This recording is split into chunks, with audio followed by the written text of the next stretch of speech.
Hi, everyone. Thanks for joining. Today, I am speaking with Eli Steele. Eli is a filmmaker. He's the president of Man of Steel Productions, and he's made films such as How Jack Became Black, What's Bugging Seth, What Killed Michael Brown, which he did with his father, Shelby Steele.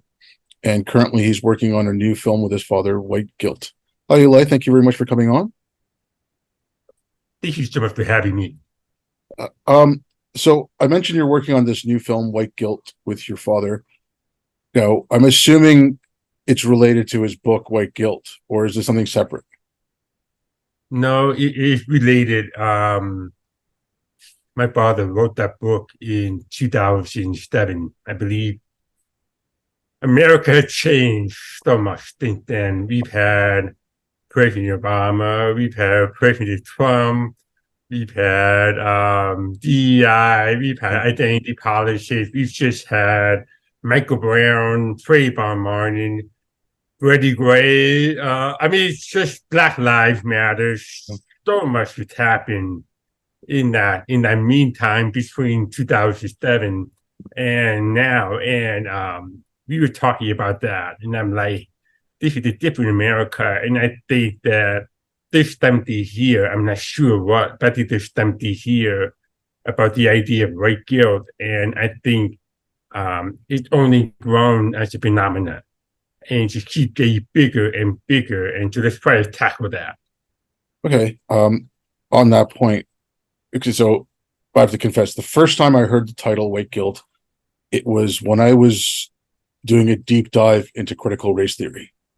And I mean, I spent about 18 months reading almost nothing but, which is mind numbing, just to say the least. But, anyways, and then I heard about the book, and my instant reaction was, okay, this is just going to be another one of these, CRT woke type things. I had no clue. And so after reading all that CRT stuff, the first book I'd read immediately after doing, like I said, about 18 months of CRT was Thomas Chatterton Williams' book, A Portrait in Black and White. I'd read that, which was absolutely refreshing to read that after, all the CRT nonsense.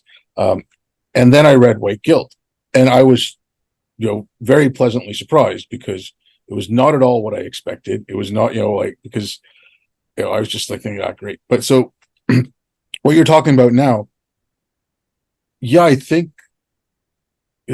white guilt or shame or whatever you want to call it, I think that's gotten worse. But I think there's also an overcorrection happening, whereas you're getting a consciousness of a white racial identity that you didn't. I mean, you had it. You've always had things like the KKK and whites, white nationalists, whatever. But you didn't really have a growing white, you know, race-based identity, sort of like that.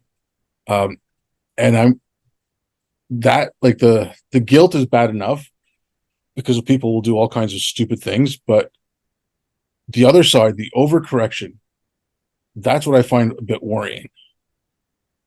Yes. I mean, we have to actually understand America in that time in the 1960s. If you go back and you listen to videos of segregationists, they would say things like they were corrupt Christianity, they were corrupt the Enlightenment, they were corrupt so much to justify the slavery or the segregation away from the black man.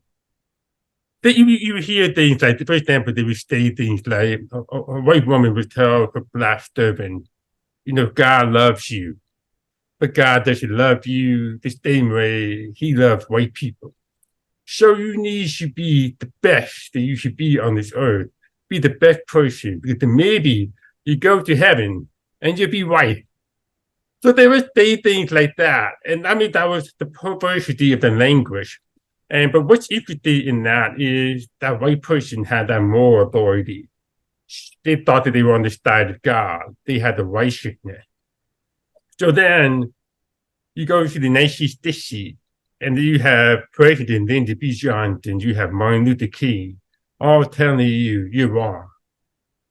Your entire way of thinking is wrong. And this was everybody. This was a lot of people. It was not just the Southerners. It was the Northerners. It was Yeah. everybody. The right think he's wrong. So, like my father says, that was it created an enormous vacuum of moral authority. You're all the thing evil. You oppress the people for so long. What do you do with that? The first thing you want to do is prove that you're innocent. You want to say, I'm not like those people. And so that's the right guilt is. The right guilt is not necessarily guilt. It is more to disassociate yourself from that history that you're not a racist. So the problem was at that moment in the 1960s where we say, okay, we did a great wrong. We did not live up to the American principle. We're going to redeem. We're going to try to redeem the country. And I give people a lot of credit for that. And I also have a lot of empathy because how do you know what's the right way at that moment? Yeah. You just don't know. And so that's why I still think we're in a period of massive correction. And that's why I have a lot of hope. But at that moment, they made one fatal mistake. They made it more about white innocence than black development. And that's been the biggest problem, I think, in America. Yeah. Okay. So that what you just said there, that's okay. So I'm not a fan of critical race theory. I'm not a fan of Derek Bell, but I'll give some credit where credit is due. And one of the things I thought Bell got really right was when he wrote his paper, Serving Two Masters, he talked about Brown versus the Board of Education. And he said the biggest problem was that they desegregated schools when they should have desegregated education, which made sense because the consequences of Brown versus the board was you had the Rosenwald schools, like just take those for examples, which were these schools that Booker T. Washington, helped found, and it was I think it was the guy from Sears who was funding it, and so they shut down because they were black schools. Now there was, there was the feeling at the time, like what you're talking about. Okay, we're white, we're superior to you. So if you had a white school that was failing, yet you had one of these Rosenwald schools and the kids were doing really well, you couldn't get white families to go to a black school. Like, I don't think that would have been possible back then. So I agree with Bell that you should have worked on the education. So instead of busing kids an hour or 2 hours each way, fix the schools, get the surrounding neighborhoods to say, okay, this is a good school, we'll all send our kids there, and have segregation end more naturally than in a forced manner. And I think, there is some truth to that. Oh, absolutely. Yeah, we're talking about it. There'll be different time periods, Yeah. but well, I think the reason why the Rosenwald school did really well was because they focused on development. Yeah. It was just focused on that. If you watch a movie like The Great Debaters, I think that was produced by Denzel Washington, and about George Farmer, if I'm correct, who later found CORE. If you watch that, you see the brilliance of the black students. You see the brilliance because it was just all about education. And yes, with integration, integration was not done perfectly. We're still dealing with that in LAUSD, Los Angeles Unified School District had the magnet program. And the sole reason, most people think the magnet program is for academic excellence. No, the primary reason is integration. So that's why they give points to black students, or more points if you live in a certain zip code. So we still have that. And I agree completely that the worst thing that we did was not take a look at what was working and keep that and get rid of what was not working. So absolutely, if the right group is being, we should have not gone to that. We put integration above education. Yeah. And that is another form of white guilt. That's where you get in the right. We need to have diversity. We need to have an integrated school. We need to do that. But we'll shut down that really good school. Well, why? Yeah, see, like, and this is where I've caught flack for saying this before, and it's so this is like, okay, from if I go back to when I grew up, so my family moved to Canada. I was an immigrant growing up. We grew up in an affluent neighborhood, and it was white upper class people, and I didn't face racism per se, but there was always this you're kind of different and whatever. But it was the feeling I get from them, and more now from like the progressives, like the way they talk about marginalized groups or whatever. It's like take a David Duke. They'll say, okay, you're black, you're brown, you're whatever. Yeah, you screwed your shit up. Now I have to come fix it. Right. But at least they're giving me the agency of having screwed my shit up. Whereas one of these new progressives, it's no, no, no, no. We caused all your problems. Now we have to come fix them up. Like I wasn't even capable enough to screw my own shit up. I needed you to come and screw it up for me. And it's like I find that doubly racist. Like when people say the soft bigotry of low expectations, I'm like, no, it's not soft. It's hard. It's not a soft bigotry. You're really looking down on people. You're saying they're not capable of better, and that's you know in my mind that's worse than, like I said, an outright like someone like a David Duke or some member of the Klan or whatever who's just outright like, yeah, your skin color is wrong, so you're wrong, and that's just that's stupid on its own way. But like I said, this other kind I find a little bit more insidious. Yes. If I when I look back on my childhood, and this is you, the elders, I was fortunate to have so many people come to our house Mhm. and just sit there and listen to people.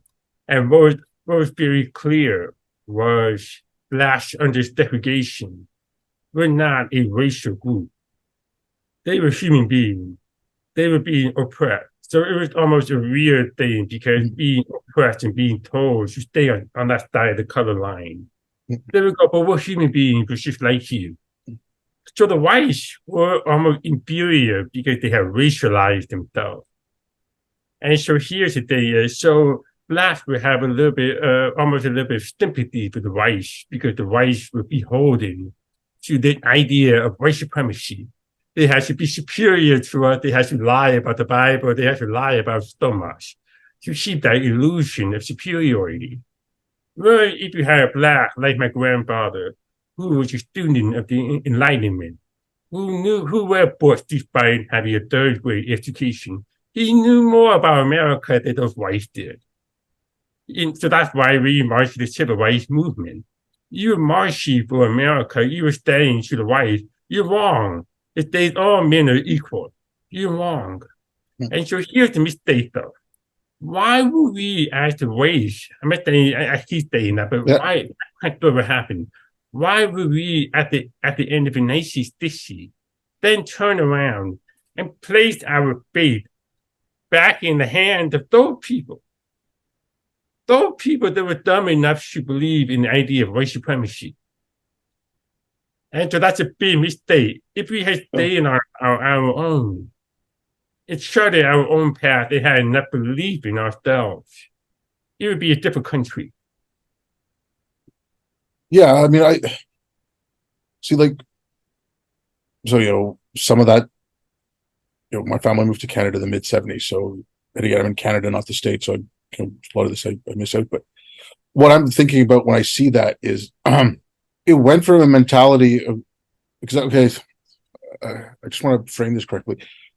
So I've spoken to a few people, and one of the people I've spoken to, I did some work with him in this thing called Counterweight, which had been started by Helen Pluckrose, and it was so we'd done some work together there, and he was telling me about and Wink is black, and he was telling me about his family growing up after slavery, growing up in Jim Crow, growing up with redlining, and he said, well, my uncle started building homes, and he was building homes in black neighborhoods, so you know things like that were possible. Now he didn't discount that there was obviously impediments that were put in place that didn't make things easier, but yeah, he was saying the same kind of thing, like we should talk about even in those hard times and like in those tough times how people manage to be successful. At this point, you should be like, there's even less impediments in front of you, and whatever is in there, gonna get flack for saying this, but it comes from in some, or a lot of it comes from internal, like inside the communities. And like when I say communities, I mean like the neighborhoods and stuff. Like it's, some of that needs to be fixed. Like, but if you say that now, there's an issue. Like, like, so Wink's actually starting that now. He's working with Institute for Liberal Values, and I think they're also doing some stuff with Free Black Thought, where they put up he's a lawyer, so he's doing a history of black lawyers, even through, even going back to like the 1800s, like pre-Civil War, all the way down. And these were people who were practicing, so he's putting up that kind of stuff and just saying, okay, this was done under those harsh conditions, we can do better now. And Well, yeah, so I mean, W at least W staying something like well, we need all this money, we need all this infrastructure if we could teach black kids how to read. Well, not all black people, but the black people learned how to read under slavery, where they had no resources, they had nothing. I mean, you have Frederick Douglass, you have Nat Turner, all of them learned how to read. And so we think that we keep thinking the solution is outside of ourselves. And this is staying in the black community that I don't really hear much anymore, which was, what's wrong with you? Why can't you do what you want to do? You have 2 feet, you have 2 hands, you have 2 eyes, you have a nose, you have 2 ears, you have a brain. You are the most powerful thing on this earth. And you are just giving it away and waiting for somebody else to help you. Yeah, and I mean, it's a little bit of a hard truth, but sometimes people need to hear that. I'm not saying, and yes, not every human being is capable of that, but it's something that you have, especially in America, where you have the individual, you have freedom. It's an idea that we have completely taken away. That idea that aspiration needs to be put back in, and those who can maybe. Look, you may not get there to the top, but you certainly will land a lot higher than where you were before. Yeah. And that's good. Yeah.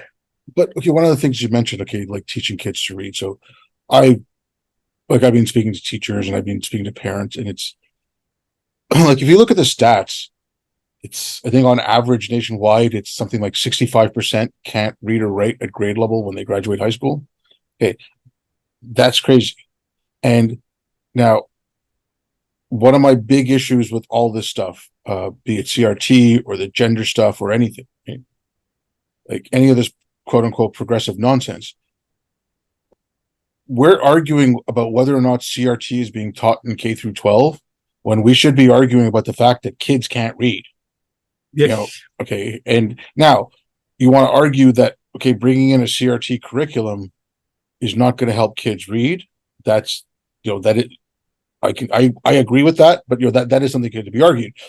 But the argument should be centered on kids can't read or kids can't do math. I think it was in Baltimore, it was like 93% or 97% of black kids couldn't read. Well, I thought somebody did 100. I mean, which I find almost. I mean, that's shocking. It really is 100%. Yeah. Yeah. So, yeah. So at that point, I think there needs to be some money spent, but it's got to be spent wisely. It's again, speaking to teachers, speaking to parent groups, it's not that money isn't already being spent. Like if you look at the education system, it's badly spent. Like, let's go hire a DEI consultant, which, Yeah. I think your point is a huge problem, because I think we are in an era of bad ideas. I mean, yeah, it's just really. I'm just saying it's just bad ideas. Okay, she or she. Okay, growing up my mother's Jewish, my father's black. My neighborhood was very mixed. So we would talk about race, we would talk about ethnicity, but it was more to understand the history and to derive lesson from it. So you would look at things racially, but it was not as a trap. That's what TRC is. That's a difference. TRC is you must look at it racially and find how you are oppressed under that. But we didn't do that. We were looking through our family history for inspiration. Oh my God, my great grandfather was born a slave. I better get up and go to school. I Yeah. better better myself. I owe it to them, to that history. Should be a better American. Should hold on. So that's sort of where that's where I differ from somebody like Kendi. I look at him and I go, okay, you're making a lot of money. You make a lot more money than I do. Like, I don't know, a lot of money, a lot of money. But where your T-shirt is the antithesis of the black that I grew up with. I cannot think. I mean, and a lot of them would be on the left, but I cannot see any of them agree with such a reductionist, negative view of our country or even us as the people, because you put into that binary that we are oppressed. Yeah, I mean, well, you're lucky in that. Yeah, that okay. The whole Kendi view, you know, and Kendi's view is just basically a really bad read on Fanon, and not. I don't know if you've read Frantz Fanon. Yeah, so the wretched of the earth. He basically does say that the only way an oppressed people can get over it is by oppressing their oppressor, and Kendi's just book over here though. Yeah. So Kendi's doing a very watered down version of that. It's like someone who read, the cover notes for the Wretched of the Earth and build a thought process on it.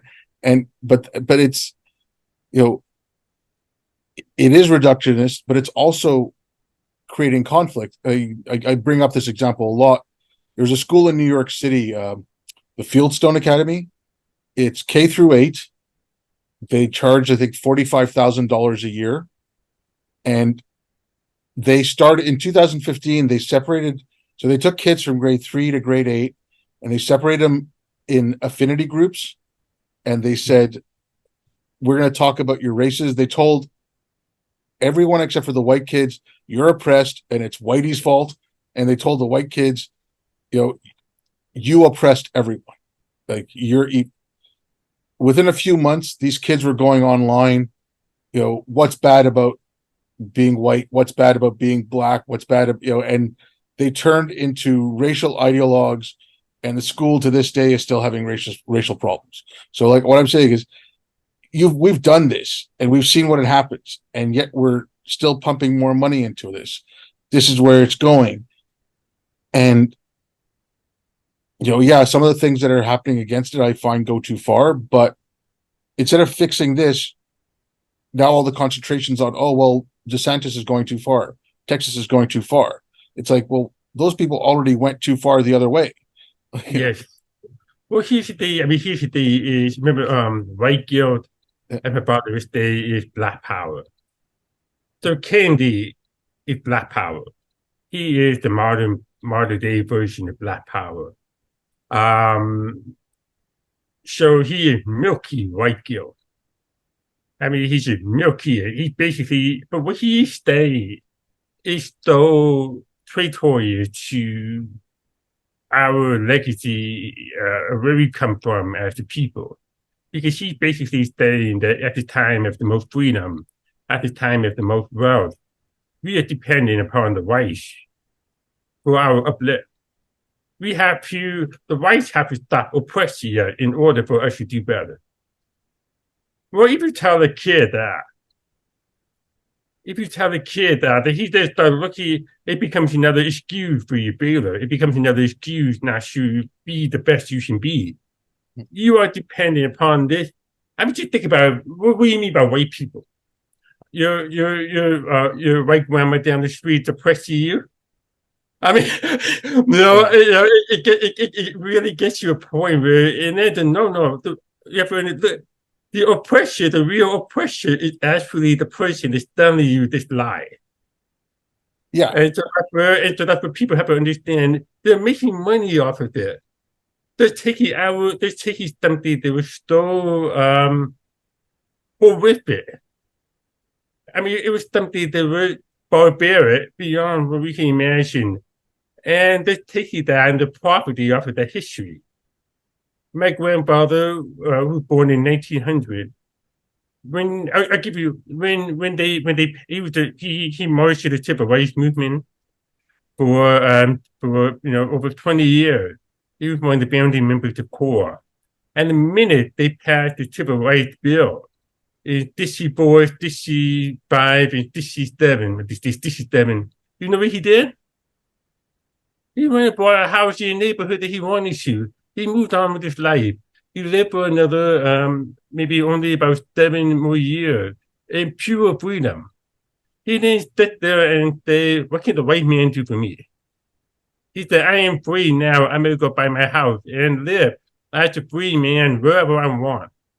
I'm going to look whoever I want in the eye. That's real power. Not this stuff the Kennedy's telling, which is you're oppressed. Yeah, no, what I was saying, like what you were talking about with the neighborhoods and people doing for themselves and like looking back saying it was done before, we have it better now, we should be able to do it. One of the things I think was a huge problem is like, and it relates to white guilt.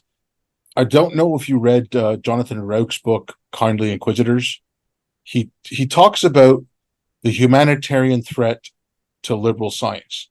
So he was talking about speech codes in the late 80s and the early 90s in universities, and he was talking about things like that. And he was saying, well, it's how can you not want to fight racism? We have to, we have to get rid of this language. It's hateful. How can you not do this? It's going after people's sympathy. So with the white guilt, I think a huge part of the problem was, and I'm taking a guess here, and also based on I did a lot of work overseas, and I saw a lot of aid agencies, and I was in disaster areas, and I saw how they worked, and they decided what was best for the people instead of asking the people what they needed, which makes more like I said that has some problems. So going back to like after the civil rights movement, after the civil rights era, and like Martin Luther King going all the way through up. So let's say starting about the 70s, instead of white organizations and white politicians feeling bad for what had happened, which I'm not saying they shouldn't feel bad, like look at it and say, no, we won't do that again.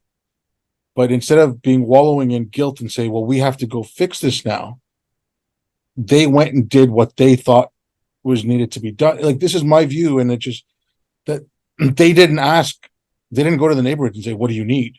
Like, do you need a community center? Do you need, like, instead of like giving out like, okay, the reparations talk, and I don't want to talk about reparations, but instead of saying, okay, do you need like businesses in your neighborhood? So you're a plumber. The government will loan you $20,000 to start up a plumbing shop. You pay the government back, low interest, whatever. But now I'm not saying that you're not giving that person money or whatever, but you're investing in the communities, you're investing in those things, and you're letting the people decide what they're going to do, and they're taking control of their future. Whereas the government coming in saying, we're going to do this, we're going to do that. Oh, you need a community center. You need this, you need that. I think I was like that part of the white guilt, I think was the worst part of it. It's, we have to make up for what we did. It's like, well, it wasn't really you. It might have been some of the politicians were probably still around before, but like it wasn't really you. It was done before you. So you can't right the wrongs of the past. You can make sure you never do them again. But like ask the people what they need instead of telling them. And I find that's a huge problem with any kind of aid, any kind of intervention like that. Yes, in the beginning, you said something like that person, the writers there, well, why would she not want to fight racism? Yeah. Who doesn't? I mean, name me one person who doesn't. Yeah. Okay, maybe David Duke. Yeah. But yeah. But the point here really is what that person though. What the subtext of that phrase is fighting racism is my identity. That's the problem. When you make that your identity, when you make anti-racist your identity, well, then that's what you are. You are what you do. So if you're going around looking for racism, well, you have to look really hard. You have to go down to microaggression. In the black community, or especially my part of it, the joke was microaggression. Okay, we made progress. Because you got to know, oh, you touched my hair or something. I mean, I live in a very diverse community. I've got wealthy people on one side of me, and I've got huge undocumented population right behind me. So do we say the wrong thing sometimes? Do we mistake them even the wrong country? Do we have people where they're from? Yeah, we do. But you know what? We're trying to understand the people around us. And you are going to make mistakes. Those are not microaggressions. But the point here really is, if it's your identity, it should be racism. It should be, if your identity should fight discrimination, if it's your identity should fight racism, then that's where you get your esteem from. That's where you get your redemption from. And it's a very dangerous force, because then you're forcing the person to help you support your own view. And if that person does not support your view, you throw them out. You say you're not the right kind of black. You're not the right kind of Muslim. You're out because you're not supporting my view of you. Well, that's very idiot. And so that's the big problem that I have, because I've had this even this is a universal condition. I was born deaf, profoundly deaf. If I take this off, I hear nothing. I cannot tell you how many times people will think, oh, you know what? When I went to high school, if you got into Gallaudet University or Cal State Northwich, those are two of the destination schools for the deaf. If you got into that, you did good. But I'd be like, well, why do I have to go to a deaf school? Mm-hmm. I want to do film. I want to go to film school. So the point was that was the view of me. They felt good about themselves, saying that. Like you should get you a deaf school. They were, but no. My ambition's higher. And so I think a lot of blacks, they've had to make a decision in their life. Do you listen to those people, or do you reject those people? And my take on it is, very politely, but I had to remove myself from those people in order for me to live my life. Yeah, but I mean, the identity thing, like, okay, so I don't know if you've heard this or not. And again, just because I was reading a lot of this. So it was on the deaf identity, and there was a whole thing about if you're putting in cochlear implants, if you can find a way to fix that, get rid of, fix everyone's problems with their hearing, so there's no more deaf people. And it, like, quote unquote serious people said that's a genocide on the deaf identity.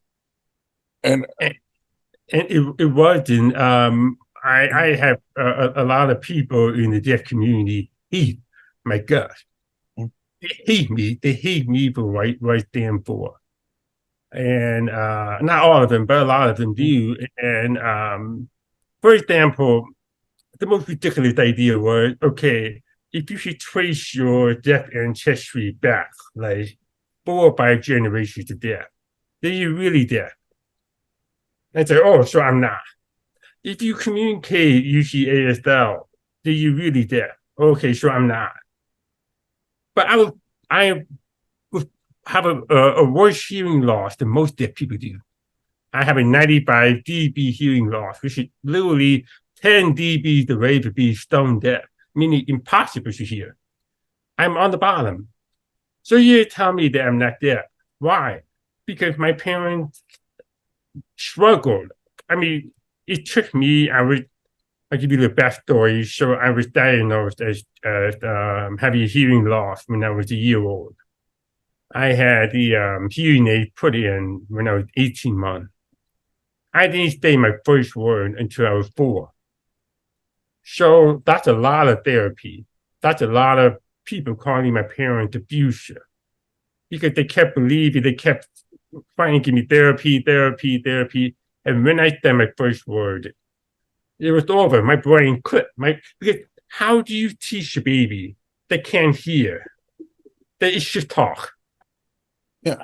I mean, you have to tell because the baby's happy. The baby just doesn't know that it's down. So the baby doesn't know they're supposed to talk back. So that's one of the most difficult things to do is teach that baby how to speak back. And so, but once I got it. And I was very thankful. I should qualify this. I was very fortunate that I had no other disability, no other learning disability, no other complication. I was just deaf. Some other deaf people have other complications, so forth. So that makes it much more difficult. But in the deaf culture, it became a ranking of a petty order. And that's ridiculous. I have no time or patience for that. It's like who blacker than who? Yeah. And who at once upon a time in America, it was who is whiter than who? It's just dumb. It's just, I mean, if you want to go down that rabbit hole. Yeah. I mean, that what you're talking about there. I mean, I wanted to get into this and I'm glad you brought it up. So I'll talk about Canada and then you can talk about it more in general. So we're teaching, the Canadian government is teaching our diplomats and our foreign service. You know, that stupid thing that was in the Smithsonian that, professionalism is white supremacy culture, punctuality. Canada is teaching that to our foreign service and our diplomats. Okay. So that's the first thing. And that is, those are ideas that uphold white supremacy. Our Ministry of Immigration defines white privilege as regardless of your race or your skin color, if you have ideas that uphold white supremacy, you have white privilege. Ergo, professionalism, punctuality, love of the written word. So, Jews have white privilege. There was a conference in Toronto about brown complicity in white supremacy. It's ridiculous. Like Asians have white privilege. Asians are white adjacent. And it's creating a rise in anti-Semitism. It's coming, directly from the left. It's creating a rise in anti-Asian, bigotry, whether it be East Asian or South Asian. And you're getting different groups. So if you're in a majority white country and you're saying the white people are oppressive, instead of getting all the different racial groups together, if that's your thing and that's what you're dividing the racial groups. So if I was someone in the KKK, I'd be cheering them along. I'm like, go keep doing what you're doing because it's helping me out. But the worst thing that we did after eliminating the racial order of white supremacy, we're creating a new one. And I think that's what we've seen in the last 10 years, is the creation of a new racial order. And this racial order, think about how insidious this racial order is, because this racial order stays black. Well, I'm using just black just as an example because it all comes from that history. Yeah. And everybody else should get caught up in it. I'm just saying that I'm very mindful that there are all these other American, other nationalities in there. But it comes from what we did to black people. And so now, here in this freedom, when we finally get our rights, we take away the ladders. We take away the ladders of uplift. We tell them punctuality is white supremacy. All these tools that you need should become successful. If you go to China, if you go to France, they follow if you go to Africa, to certain countries in Africa, they follow that same things. You have to be on time. You have to work hard. You have to do your job. But in America, we say that's white supremacy. We need to take that away and do what?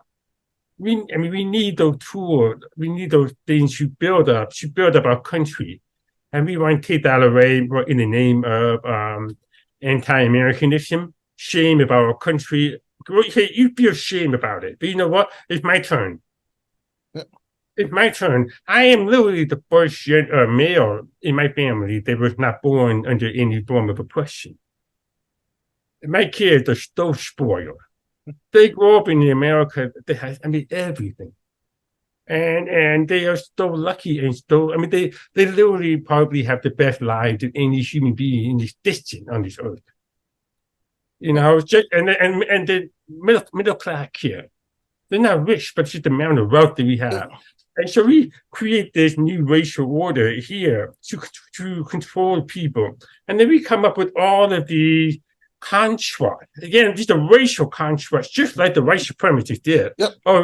You're too good, you're white adjacent. Oh, you're not a Jew. Because we want to remove that oppression label from you at the Holocaust to make you white. Because in America, you were white people. When my grandfather came here from the Holocaust, okay, so he spent 5 years in Europe, basically being chased around by white people. He come to America. You think that he would be welcome? No. America did not care about him. The Irish cops in New York City, where he was the peddler, were anti-Semitic. Locked him up almost every week, threw him in jail. So what white privilege did he have? The one thing is these academics, these academics, you should produce great ideas, novels. I mean, you know, stuff like that. Now they should produce just racial bunk. They should the stuff I've read, and I wish some of these papers I kept, you know, or just bookmark the links because I mean, I read one that talked about how the slaves that were brought over to the United States, their labor helped the slave masters and helped the whites. So it helped the colonial powers wipe out the Native Americans. So the slaves were partially responsible for the genocide of the Native Americans. Now, that's insane. Okay. I mean, that helps no one. But to say that the slaves, because their people profited off their labor, slaves are responsible for the genocide of the Native Americans, like, or partially. I mean, no, I'm sorry. That's crazy. Like, and someone got a PhD for writing that. I think that's a big part of our culture. Big problem with our culture if we don't have standards anymore. Anybody can publish now. You know, my father got so many rejection letters from his very first essay. I mean, I think it was like 5 this year. People would laugh at him. I mean, you know, like, oh, we can get published. What are you doing? So I'm whitey. I'm whitey. Like, what are you doing with this time? You should go in this little office and you write. Like, what are you doing? So it's true. And then he would go to the post office with a manila envelope for the next magazine because he knew it was to be a rejection. And then he would just take it out, put in a new one, set it off. And when he finally got that phone call, that he got accepted, I think the very first one was commentary magazine. He fell on the floor. You know, he couldn't believe that he got that phone call because it was just so much difficulty to get your idea out there to write at a certain level. And so that's why we see these academics, they don't have to go through any of that. Their identity trumps everything. So if you're black, you don't necessarily. I mean, I don't know. Am I trying to be crude or anything here? But at the point in my age, my patience is still a little bit thin. Oh, I'm 100% with you. Like, I'm like this is nuts. Like, you know, a writer is a good writer, whether they're a good writer. If they're white, if they're black, if they're brown, if they're Jewish, if they're whatever, right? I can show you. Like I've got an Englishman right here, Graham Greene. I've got right here, Gabriel Garcia Marquez. I mean, I've got a Jewish writer right here. So I mean, my bookshelf, and then of course one of my favorite writers, Rob Ellison. Yeah. So I'm just saying that's just one little piece of my bookshelf, and so I was not raised that way. I was raised, read good books. You learn about cultures. You can't learn everything in life, but you should certainly travel through reading. And I think that's a big part of it is to read it. I'll give you an example. Those George Floyd happened. We were very lucky to get our kids into a charter school, a public charter school in LA. After George Floyd, they basically say, okay, we're going to ban some of these books. We're going to ban Huckleberry Finn. We're going to ban some other books. So I'm okay. Well, what's the new English reading list? Turned out they was all pretty much all black authors. Now, I don't have a problem if the quality black authors it is Yeah. happy 100%. But these were books like The Hate You Give, all the best stuff. And which my son, I don't have a problem with my kid read that on his own. But for me, reading is not about reading. It's about learning how to read. It's about learning how to comprehend different texts from different types of very difficult writers. That's the Mhm. issue of reading comprehension. And that would be myth. And so after a year of this, after reading all these black authors, and now my son, this in the house, he hears nothing about, stories about pride, overcoming achievement. So I asked him, I said, well, what did you think about after all these books? And he didn't want to answer me. And I said, well, what did you think? And he said, weak. And I said, what do you mean weak? And he said, well, these books make black people look weak. So you're telling me that this newly woke school is trying to teach my kid diversity, but the lesson that he got was the black people are weak. Yeah. And that goes against everything But that that, this household teaches. that's okay. Like I compared Bell to Baldwin. So if you read Derek Bell's Faces at the Bottom of the Well, and then you read something by Baldwin, Baldwin does not shy away from the gritty part, from anything that was bad. Baldwin, but Baldwin has a message of hope. Whereas Derek Bell, I mean, it's in the title, Faces at the Bottom of the Well, the permanence of racism, and it's and like it's a depressing book. It's got a very, like I said, it looks down on black people. It certainly looks. I mean, certainly looks down on black people. It also looks down on white people. It, black people can't get ahead unless white people let them up.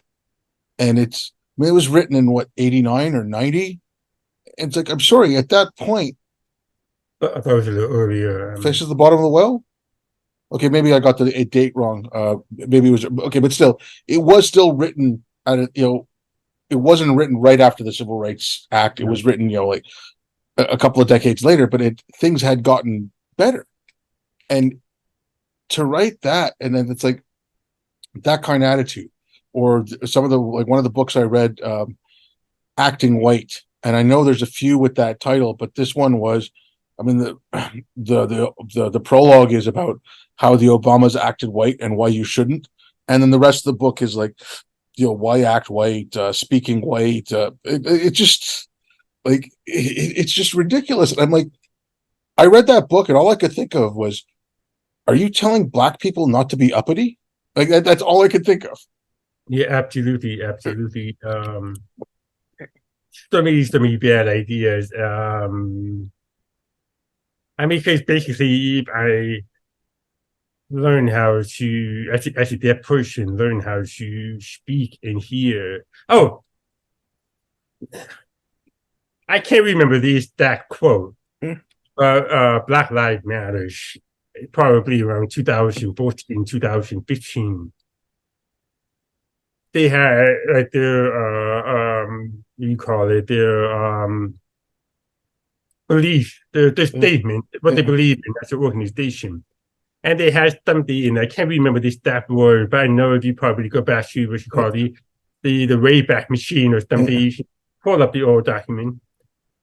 But it was something like, if a disabled person was to move in the direction of being able-bodied, like get a cochlear implant, speak, listen, that was the form of white supremacy.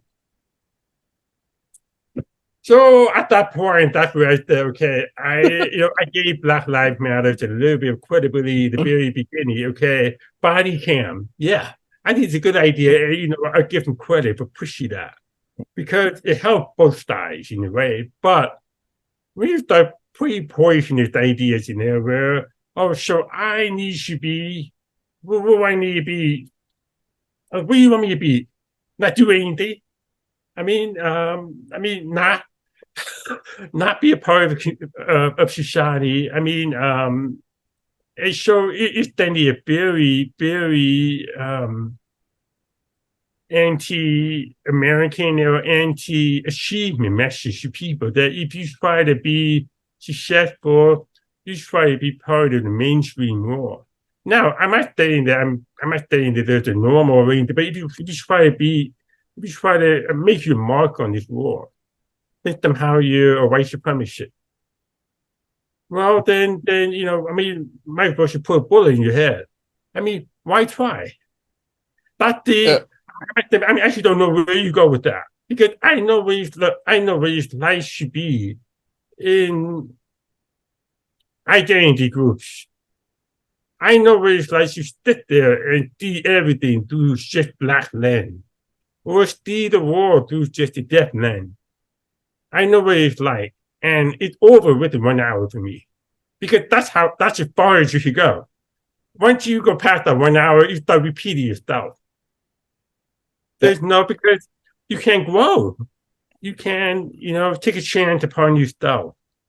You just sit there and go, I've got 5 generations of deafness behind me. My great great granddaddy was deaf. And so deaf pride. Okay. But what have you done? What have you done with your life? Oh, that's white supremacy. Okay, I agree with you, but one thing I will also say is the other side of it. And this not necessarily coming from white supremacists or anything, but oh, I'm proud of Western culture. Okay, you can be proud of what it's achieved, but and I mean I consider myself, I grew up in Canada, I didn't grow up in India, I consider myself Western. So, I respect the Enlightenment. I'm, if like I don't want to say I'm proud, but I respect it, I appreciate it, I want to save it. I think that's the best thing we've got right now. And but if someone says, "Oh, okay, I'm proud of Western culture," it's like, well, what do you mean by proud of it? It's like if you're gonna be that proud of Western culture, then also be just as shameful as just as guilty of everything bad that happened. Like you can't don't take on all the guilt and don't take on all the pride. You can accept that the bad stuff happened. You can appreciate the good stuff and appreciate that you're now not living in bad times. But remember that that bad stuff happened and we need to preserve this good stuff. Like I think there has to be a balance in that. Like I don't want people just to take pride in, oh, I'm Western, so I take pride in the Enlightenment because it's mine. No, the Enlightenment is everyone's. Yeah. Well, for me, it's not something about pride. Mm. It's, if we didn't come up with it, if it had to be come up with in the past, I think that we would come up with it now because we're just talking about really a universal principle. I mean, the idea of the individual, the idea of freedom. I was just in Providence, Rhode Island, and I was at the park where this is the birth of freedom of religion. Oh wow, okay. So 16 something, 1630 or something, but this is the so that's sort of what the Enlightenment is. It's basically principle. And those are the American principles. But what I would say is the people have failed to live up to the principles back then. And we are failing to live up to those principles today. The principles are just principles. It is the people. It's up to the people to do what they want with those principles. We see people that come from other countries here and practice those principles better than native-born American, American-born people, people born in America. We see that all the time. Because maybe they understand the principles better because of where they came from. And, there's a thing, what you call a cradle Catholic versus somebody who has to go through the conversion process to become a Catholic.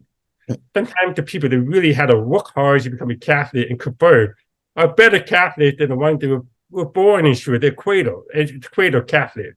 So they're not taught. They just absorb it, but they're not. They're going through the rigorous process. So I think that's a big problem with the people in the country. We stay there, we go, we don't know what these principles mean. There we go, like they were so easily persuaded to believe the principles are evil and corruptive because certain people did that with the principle. Yeah, but I mean, my take on this is, uh, I used to say that it happened in like the mid '90s. Then I heard John McWhorter said, "Okay, we need to get back to a 1997 mentality and way of thinking."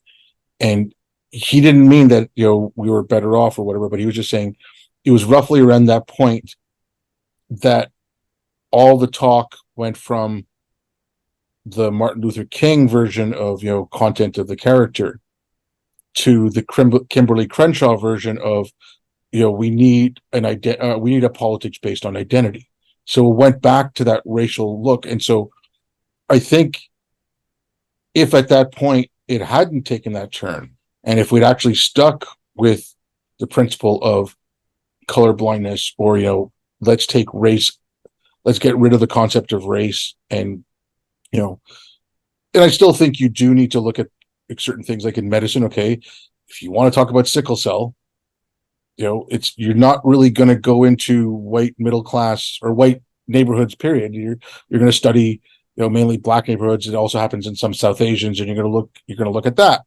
So I mean, I understand that some groupings have to be done, but as far as social consciousness, or as far as who can go to what school, who can read, who can like, let's take race out of all that. Let's just get rid of that idea. And I think unfortunate, and so as a consequence of that, a lot of people have. I think you've had a generation, at least of college kids, if not two, that were taught with that lens of intersectionality. It started getting into K through 12 education roughly around 2010, like it was in high schools, and then it started spreading. So you do have like a lot of work has to be done. Like my whole thing about when I started reading it and seeing how far it had spread and where it started from, I'm like, we've got a generational fight. Like in my mind, it's if you've had kids go through high school starting in 2010 and they're getting out with a PhD in sociology, and they it's done in African American studies and CRT, like that person, I'm sorry, is not fit for purpose. Yes, yes. And it's so we have a generational fight on our hands, and there's I see people give up too easy. Like the CDC, when the vaccine first came out for COVID, they put out that recommendation that it should be done by race, not by age, which was ridiculous. Yes, they pulled it back, and everyone's like, "Oh, see, well, the CDC came to its senses." It's like, well, where did that decision come from? And then 2 years later, you've got med schools putting in diversity oaths above the Hippocratic Oath. Yeah. I so like I find that we quit too early. We give up. Oh, we've won. It's like it just reminds me of Bush Jr. going to Iraq saying "mission accomplished." Like, no, you haven't won. Yeah. No, it's just we give up, and we also don't want to be called a racist. We don't want to be called a transphobe. We don't want to be called an anti-vaxxer or whatever it is. But on the whole irony of that was, okay, we need to give out the vaccine based on race. Meanwhile, essential workers who have a more minority, you go work, you go out there, you make sure we get our food and our toilet paper. I mean, come on, and so but it's a way for the country should be very sure, appears should be doing the right thing, because minorities are so helpless. But here's one thing though, that for me, I think growing up multiracial, growing up in California, traveling all over the world, and we doing documentaries, just talking to people, having intimate conversations like with you. All of that really has made the idea of race almost meaningless, because have I ever met two Black people or two Latinos or two Muslim who are the same people? No. I mean, we're all individuals. So in the end, one time I asked a doctor of mine, who's actually one of the most famous doctors in America, what would you do if you were me and you went to see the doctor and they asked you for your race? You know who I am. What would you do? And she, being a very progressive person who out there publicly would probably tell you put down your weight, to me, she's that I will put down my weight. I will put down the weight. Why? Make them look at you as an individual. Because even though black mates may be more prone, oh, I'll give you an example.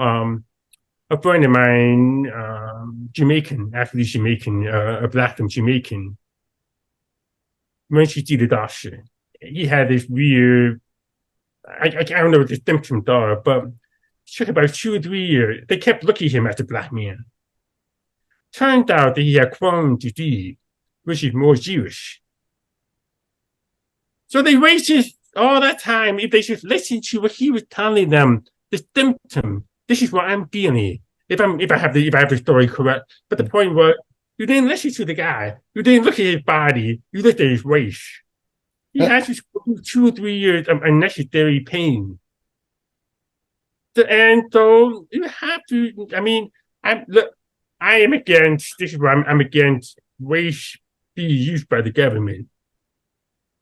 And I'm not, but I'm not. When I say colorblinded, I forget the plug and play my computer. When I say colorblinded, I'm not saying that you're blind to color. No. Yes, you see it, but what I'm saying is you look past it to the individual, because that's always going to give you the full story. I cannot tell you how many times I've looked at somebody and have a stereotype pop in my head, and they go, "My God, how wrong was I?"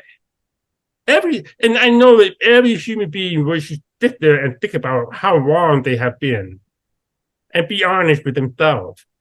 Then the idea of an individual becomes all the more powerful. Look, I want to be conscious of time and I don't want to keep you too long. But yeah, I mean, I just, like what you said so far has been amazing. But if you wanted to maybe, talk, like if you want to talk about the movie, when it's coming out, what you're working on. Also, if you send me, like, I know you got robbed in San Francisco and you lost a camera. Like, I know I think you have a GoFundMe or whatever. If you want to send me that link, I'll put it in the description. So that way, if people want to donate, they can. Okay, awesome. Yeah, that's crazy. Yeah. I mean, don't want to get into that too, but yeah. You're maybe 150 yards away. Oh. That was it. 100 yards away. I mean, the car was in the middle of the block and we were on the corner. So it wasn't like we were, left the car overnight or anything like that. Yeah, that's crazy. But yeah, like I said, if you want to talk about, when you plan on releasing a movie or anything about that or any last words, go ahead. No, I should state that. I mean, I did the frantic.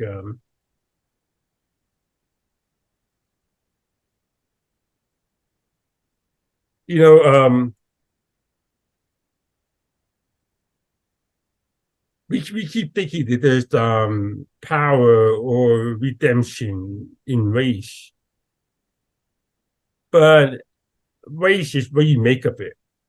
So we have to ask ourselves, who are the powers that are deciding what the politics of our racial identities are? And we really need to question those people, hold them accountable, use the American freedom of speech, freedom of inquiry, and ask them, what do you mean by that? How is this going to lead us to where? Where is the equity stuff going to lead us? Give me your vision. Martin Luther King gave us a vision. And it's not a utopia. It's a very simple vision that we just don't judge each other by the color of our skin. But there's no power in that. There's no power in what my father writes. There's no power in what Thomas Sowell writes, except for the power of knowledge. But there's no power over other people. And that's the big difference between a humanitarian and somebody who believes in race. When you use race, you get power over people. When you believe in an individual, you get power over yourself. You power yourself. You become somebody. You contribute to the world. This is the lesson that will never die. Even if we lose the country, this lesson will still be true. The more the individual develop him or herself, the stronger he or she will be to her family, his or her family, to the community, to the country. That's why the best way forward is you put all that emphasis on developing the individual. That's what the civil rights movement was about. It was not to enter into this racial, re-enter into a racial symbiosis with white people, where we are once again depending upon them for our uplift. No, to turn your back on that, turn your back on all of that, and you see your real power. So right now, too many people in the country are betraying themselves. No, I mean that's excellent. That's a great place to stop. So once again, thank you very much, Eli. It was amazing speaking with you. I look forward to the new movie when it comes out, and I'll put all the links I'll put the links to like your other documentaries in the description. And I'll get them all to you right now. Yeah, I get them all to you. Yeah, and yeah, thank you so much for having me. I really appreciate that. Yeah, no, thanks a lot. So, and thank you everyone for listening. I'll be back.